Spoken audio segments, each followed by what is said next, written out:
আজকে আপনাদের সাথে শেয়ার করছি ছোট বড় সবার ফেভারিট চিকেন মোমো, যা স্ট্রিট ফুডের মধ্যে আমরা অনেক বেশি পছন্দ করি। সেই চিকেন মোমো যদি বাসায় অল্প কিছু উপকরণে হেলদিভাবে বানানো যায় তাহলে তার কোনো কথাই নেই। প্রথমে এখানে আমি একটি বাটিতে 2 কাপ পরিমাণ ময়দা নিয়ে নিয়েছি, দিয়ে দিচ্ছি এখানে পরিমাণ মতো লবণ, তারপর দিয়ে দিচ্ছি এখানে সাদা যে সয়াবিন তেল, সেটা মানে আপনারা আপনাদের পরিমাণ মতো দিয়ে দিবেন যে যতটুকু আপনাদের প্রয়োজন হবে। তারপরে ভালো করে লবণ, ময়দা আর তেল দিয়ে কিন্তু মিশিয়ে নিতে হবে, কারণ মোমোর যে ডোটা থাকে এটা আসলে মিশানোর উপরে কিন্তু অনেক বড় একটা অবদান রাখে। যে ভালো মতো যদি আপনি এটা ডোটা না করেন তাহলে কিন্তু এটা খেতে ভালো হবে না। তারপরে এখানে আমি পরিমাণ মতো কিন্তু সাদা পানি দিয়ে দিচ্ছি। মোমোর যে ডো, এখানে কিন্তু কোনো প্রকার গরম পানি দেওয়া যাবে না, বা অনেকে মনে করে থাকে যে আটাটা হয়তো সিদ্ধ করতে হয়, তাও কিন্তু না। আপনি অল্প অল্প করে পানিগুলো দিবেন, একসাথে কিন্তু পানিটা দিবেন না, তাহলে কিন্তু দেখা যায় পরিমাণে বেশি হয়ে গেলে ডোটা নষ্ট হয়ে যাবে। আর মোমোর ডোটা এমন হবে যে বেশি শক্তও হবে না, বেশি নরমও হবে না। এখানে দেখেন আমি আপনাদেরকে একটু ডোটাকে চেপে দেখাচ্ছি যে আসলে এটা কেমন হবে। তারপর এটা রেখে দেবেন 30 মিনিটের জন্য। এখানে আমি 2 কাপ পরিমাণ চিকেনকে একটু কিমা করে নিয়েছি। তারপর এখানে প্রায় 1 কাপের মতো পেঁয়াজকে কুচি করে নিয়েছি। আপনারা আপনাদের ইচ্ছে মতো দিবেন।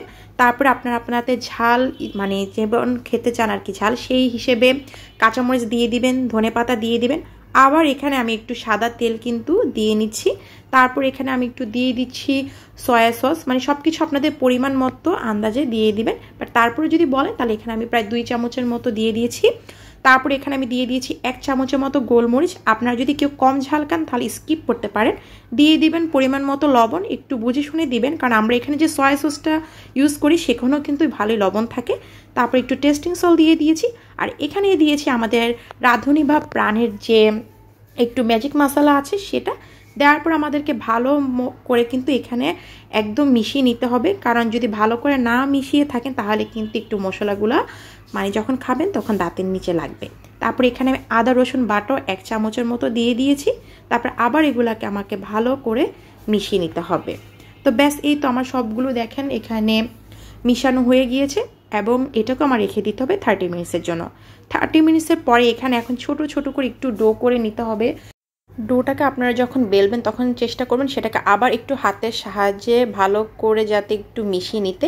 তারপরে এই তো এখন এখানে আমি একটি বড় করে ডো করে নিচ্ছি, কারণ এখানে আমি কুকি কাটার বা ছোট যে ঢাকনা থাকে সেটার মাধ্যমে দেখা যায় গোল গোল করে কয়েকটা ছোট ছোট স্লাইস করে নিব। আর দেখেন এটার পাতলাটা এমন হবে, বেশি মোটাও করা যাবে না বা বেশি চিকনও করা যাবে না। তো এখানে দেখুন আমি একটা ঢাকনা নিয়েছি। এখানে আপনারা কুকি কাটার বা অন্য কিছু দিয়েও করতে পারবেন। তো ব্যাস, এই তো আমি এমন সাইজের মধ্যে করব দেখে আমি এরকম করে নিয়েছি। আর এগুলো যাতে না লেগে যায় দেখা যাবে হালকা হালকা করে এগুলোকে একটু ময়দা দিয়ে দিতে পারেন। তারপরে অনেক টাইপেরই কিন্তু চিকেন মোমো ডিজাইন করা যায়। তো আমি চেষ্টা করছিলাম যে আজকে একটা সিম্পলের মধ্যে ডিজাইন করতে, যেটা যেন সবাই ইজিলি একটু করে নিতে পারেন। উপর দিয়ে এরকম চারোদিক দিয়ে একটু আপনারা এটাকে চেপে নেবেন। চেপে নেওয়ার পরে 2 সাইড থেকে এটাকে একটু জাস্ট রাউন্ড করে দিবেন। করে দিলে কিন্তু ব্যাস একদম ইজিলি একটা ডিজাইন হয়ে যাবে। আমি জানি না আপনারা কতটুকু বুঝতে পারতেছেন। এটা কিন্তু দেখা যাবে যারা বিগিনার্স আছেন তারও একদম অল্প সময় কিন্তু এভাবে করে নিতে পারবে। তো ব্যাস, আমি বাকি মোমোগুলোকেও এভাবে করে নিয়েছি। মাংসের কিমার এই উপকরণটা দিয়ে আমার প্রায় 40 থেকে 45টা কিন্তু মোমো মেক করা হয়েছে। পরে আমি এখানে কয়েকটা মোমো বাসার জন্য স্টিম করেছিলাম, সেটা আসলে এটা স্কিপ করে চলে গিয়েছে। বাট আমি জাস্ট আপনাদেরকে বলে দিচ্ছি, আমি একটা পাতিলে গরম পানি করে উপর আমাদের যে দেখা যায় নর্মালি স্টিলের ছাকনা থাকে সেটা দিয়ে আপনি মোমোটা দিয়ে একটু ঢাকনা দিয়ে রেখে দিলে কিন্তু হবে। আর চাইলে একটু তেল ব্রাশ করে দিবেন যাতে এটা না লেগে যায়। আর দেখেন কতটা সফট হয়েছে। আসলে আমরা মেক করেছি থেকে ভালো বলছি ব্যাপারটা তা না, আসলে অনেক মজা হয়েছে। এই সকল স্ন্যাক্স কিন্তু আপনারা যদি ফ্রোজেনভাবে রেখে দেন, বাসায় যে কোনো সময় গেস্ট আসলে বা বাচ্চাদেরকেও কিন্তু টিফিনে দিতে পারবেন। আশা করি আপনাদের সবার কাছে ভালো লাগবে। আল্লাহ হাফেজ।